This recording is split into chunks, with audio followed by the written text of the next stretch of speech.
This is Iceland. It can be very beautiful, but it can be also very dangerous, especially when you're flying a drone.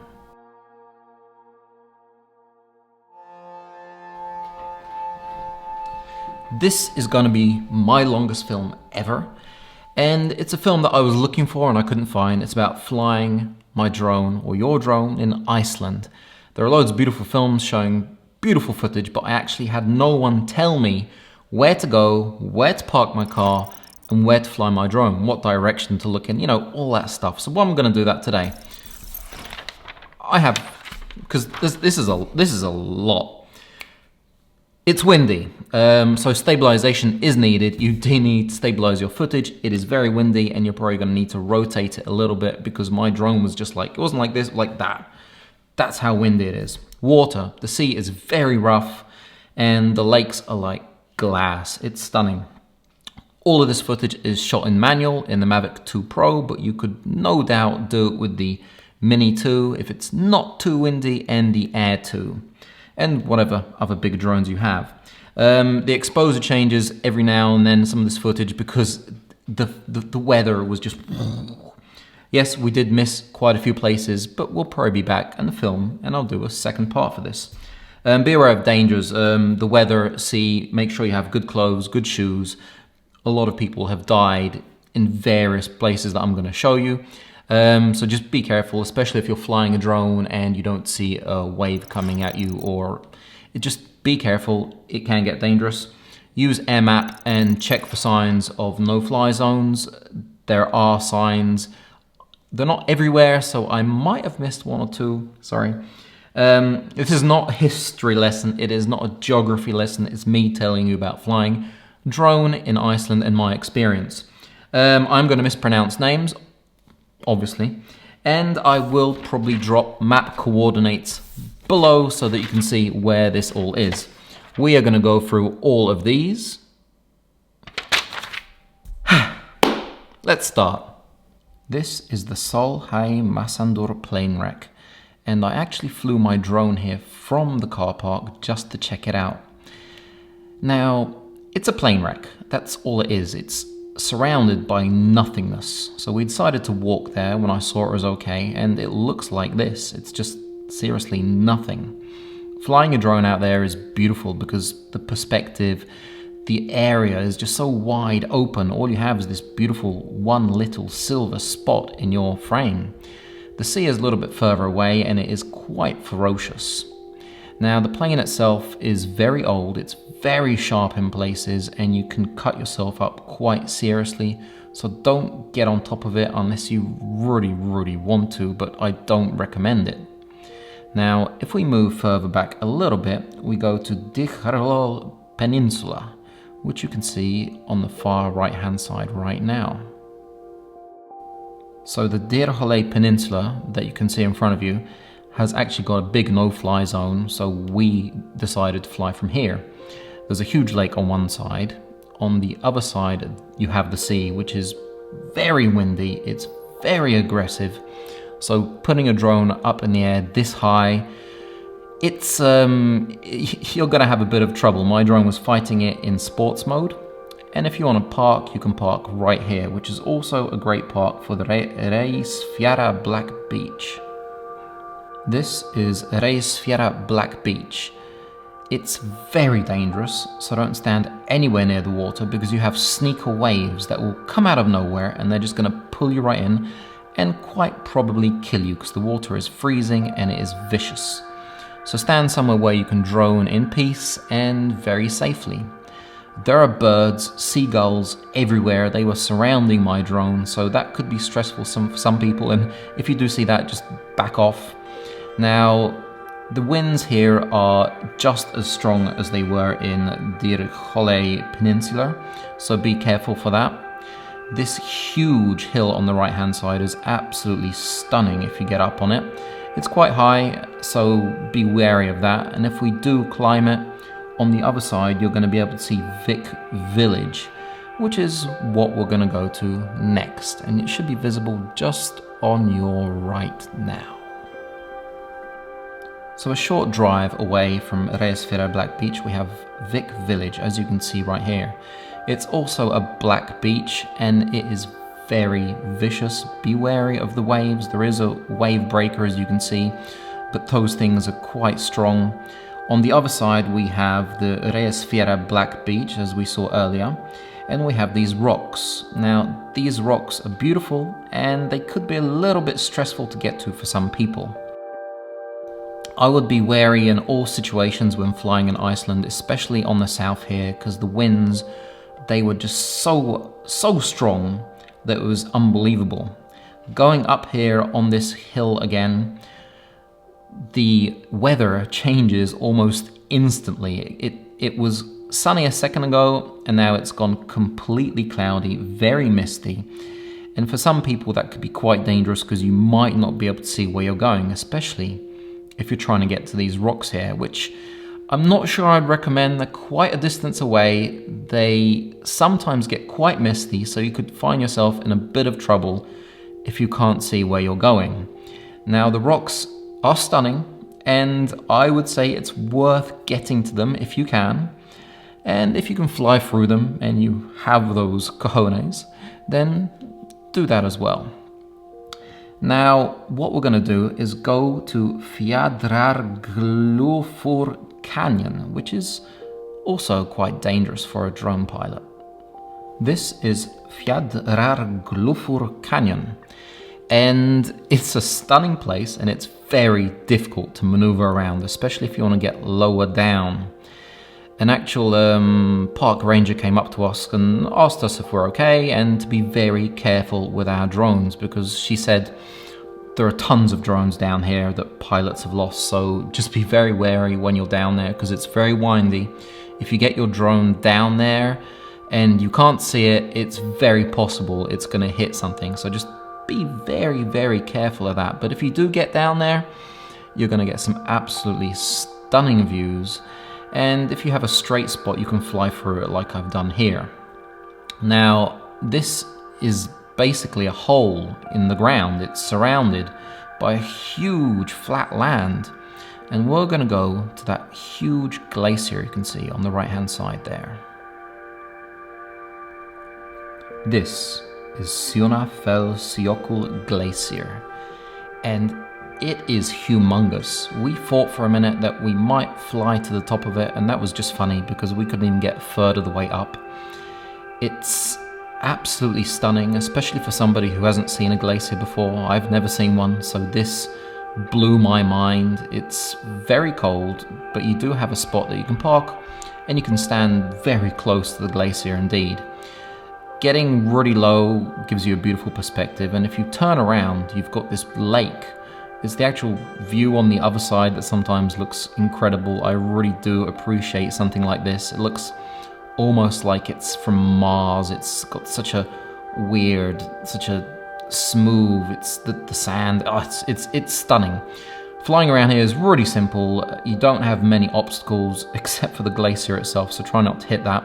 And if you do spin around 180 degrees, as you can see, you can get some beautiful views of the lake, the runoff from the glacier you can see here. And the path on the bottom right is the one that you walk up from your car to stand and drone. This is Jokulsarlon Glacier Lagoon. And as you can see, I've picked quite a high vantage point. It's really beautiful from above. It almost looks like a starry night with all those little glacier bits everywhere.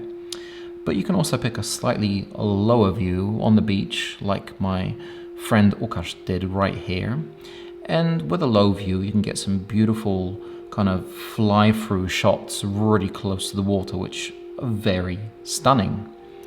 The glaciers are quite incredible because every now and then you can hear just a smash and a crash as the glacier breaks apart and it falls into the water. Around the lagoon you do have seals, which are really beautiful. They swim around, so be careful not to, upset them in any way at all. The lower you get, obviously, the more spectacular it can be because you can see all the whites, the blues, the greens in the water.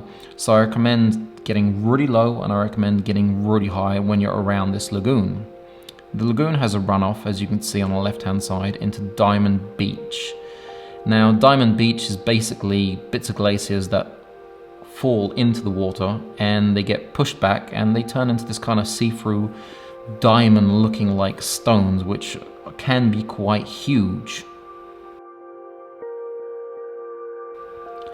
Be careful when flying your drone around here, even though it's very still. There wasn't really any wind at all. There were times where I got a little bit too ahead of myself and I was a little bit too close to a glacier. I think this one was very, very close to my drone, so there are points where you just have to make sure that you're watching what you're doing. Now let's get out of here and go to Fremstavatn Lake. So at our hotel, a nice Polish guy told us that we can go and see this lake, which is up a hill in the middle of nowhere. Nobody would really expect to find it. And we did, and we didn't really expect much, but when I got up in the air, as you can see, there's lake after lake and a lot of greenery. It's very, very beautiful, especially the reflections in water. A lot of these lakes are just glass, so the reflections are incredibly stunning when you're flying over them or above them or looking straight down at them. You can see the glacier from this point on the right-hand side there, and there is another lake to the left-hand side. There are tiny waterfalls everywhere that you can fly around, and I would recommend going here. It's really beautiful. Now let's get in our car and go to Stokksnes Road.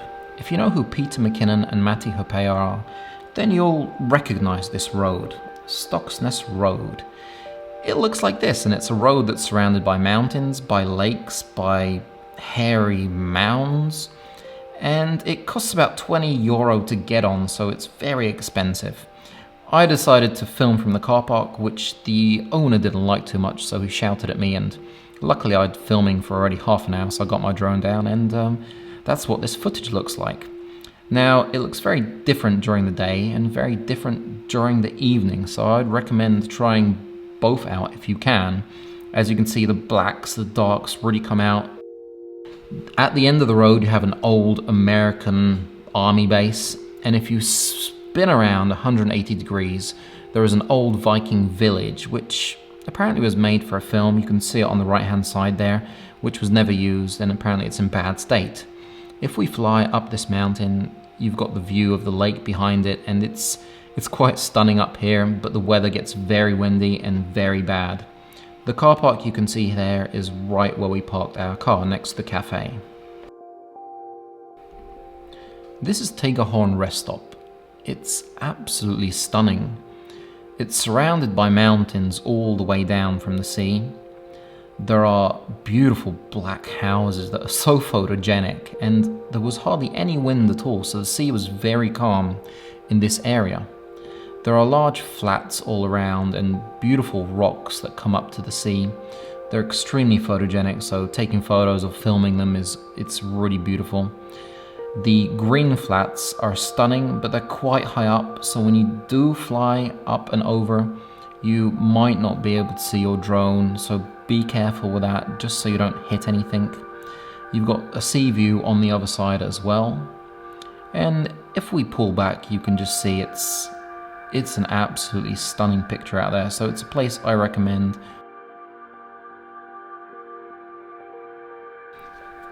This is Breiðdalsvegur, and this place is glass. It's just an absolute piece of glass. There is no wind. It's very, very calm. The mountains, everything reflects. It just reflects. It blew my mind. Flying around here was really easy because you can see everything. There are no obstructions. It's got a beautiful road and a beautiful bridge, so it's definitely something I recommend. And if you want to see what we look like, that's us next to our Volkswagen Polo.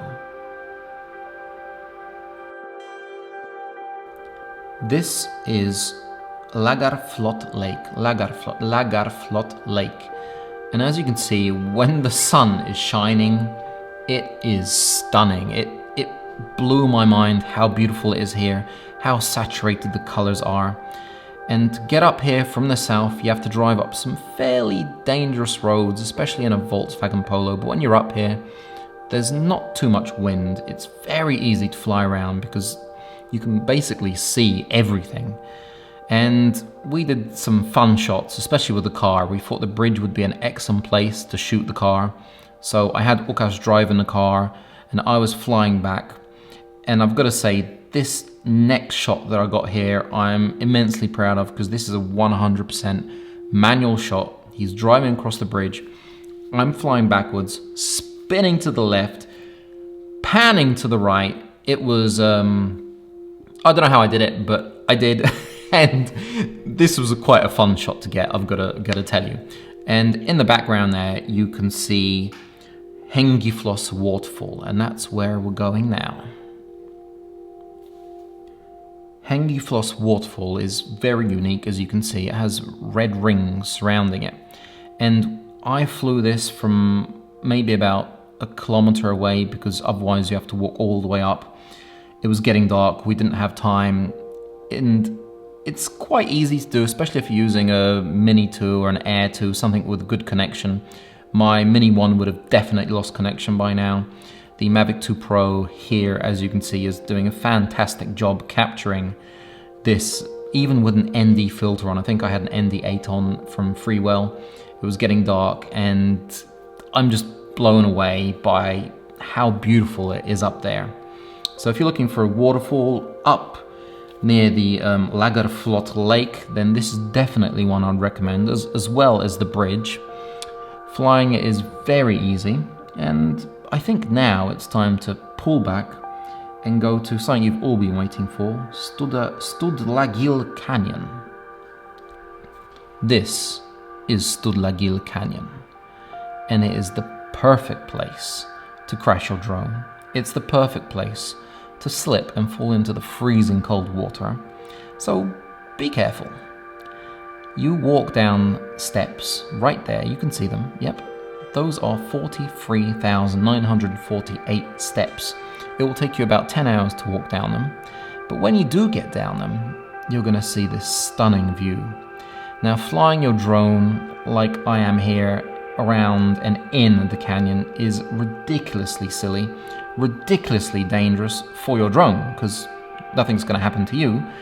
The whole area is surrounded by flats, as you can see, and if we go up the river, it's basically a whole load of flats and maybe a volcano, a glacier in the distance. Krafla Crater Lake. It's breathtaking, it really is. Don't get too close to the edges of the crater or you might lose your drone. I like getting really close just for that extra little bit of, meat in the sandwich. Now, it's very easy to drone around because you can basically see the whole crater. The whole area surrounding it looks like Mars, and you have plumes of steam everywhere. So it's fantastic visually. It's very blue if you look down, and it's definitely a place I recommend seeing. Hverir Geothermal Spot. That's what I'm climbing my drone up right now. And the sun is just going down, so you're getting an absolutely stunning view of these plumes of steam. They're bubbling and bursting and doing all kinds of crazy things. And the colors you see here are out of this world. It's incredible, and that road on the left there, that's the one that leads to Krafla crater. If we turn around, we see the little blue lake, and you have barrels of steam. This is just steam coming out of the ground and flying over it. It looks very cinematic. And the actual blue lake itself, it's extremely blue. So I recommend getting around it, above it. It's definitely something that you can film from the car park or on the other side of the road. It's it's a winner.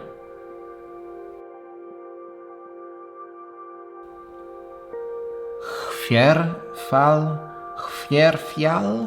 Volcano. This is where we stayed at night, and it was actually quite pleasant, and we had a volcano behind us, as you can see. This volcano, we actually flew from the hotel, the motel here, and we didn't realize how big this thing is. It's absolutely humongous. Flying your drone across it in sports mode it's incredible. It takes some time. The whole area was about -6, -7 degrees, and this was very early in the morning. I think it was about 8. Goðafoss waterfall. This is a monster of a waterfall, as you can plainly see. Flying a drone around it, you should be prepared to get quite a bit of water on the lens, so be wary of that if you're a little bit too low. Don't get too low, just in case you make a wrong move. So be careful, don't always do what I do in my films. I know I'm very, very low here, but I just wanted to grab a pretty perspective. If you go further down the river, you'll see this stunning bridge, and if you have, fly through it. It's quite fun. It looks really beautiful. This is the scenery you're met with when you're flying next to the Blue Lagoon, so be very wary of your drone. It looks really beautiful from above, but you have to be wary that there is a power plant next to it, which is a very big no red zone, do not fly. The car park, as you can see, is completely empty because we were here about a month and a half ago, so obviously no one was around. So if you manage to get through 22 minutes of that, I should really give out some kind of a prize. Thanks for being with me in 2020. It's been an incredible year. Thank you for all your support. I've had a fantastic time. 2021 is going to be even better. We're going to push, we're going to crush, we're going to go crazy. If you have any questions about any of the stuff I showed today, any of my techniques, any of the places, anywhere I parked, drop them in the comments below. If you like my film, give me a thumbs up. The subscribe button. It's going to help me out. It's going to help you out, 2020. It's been interesting. It is coming up to 7 p.m, so there's about 5 hours left of this year. You guys have a great one. Be safe, and catch you next year.